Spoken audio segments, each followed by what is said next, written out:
Si je prends les 3 derniers matchs où nous avons changé d'animation et d'organisation, Kylian est passeur sur le but de nez.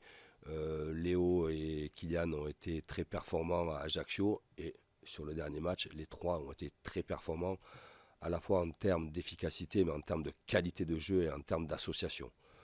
Et quand il y a cette dynamique-là, on ne la casse pas, on l'entretient.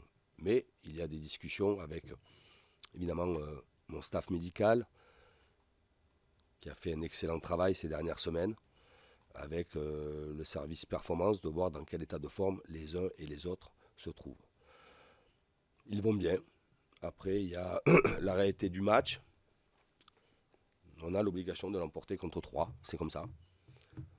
On aura une partie, évidemment, avec beaucoup d'enjeux, avec un enjeu important en milieu de semaine à Turin.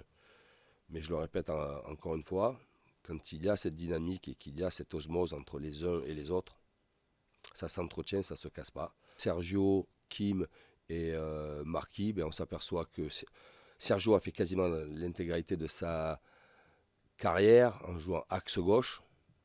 Vous allez me dire, oui, mais il a joué axe droit contre Haïfa, mais c'était aussi volontaire. On s'aperçoit que Marquis n'est pas gêné de pouvoir jouer axe gauche. Il a joué contre Ajaccio, il a joué contre Haïfa. Et qu'il y a Kim qui est un spécifique gaucher et qui est évidemment une valeur ajoutée là-dedans dans la façon de construire le jeu très bas, évidemment. Mais les trois joueurs sont des joueurs de très haut niveau, ce sont des internationaux. Et de les avoir à disposition, croyez-moi, ça m'impose de faire des choix, mais ce sont des choix faciles à faire quand on a 3 joueurs de ce niveau-là.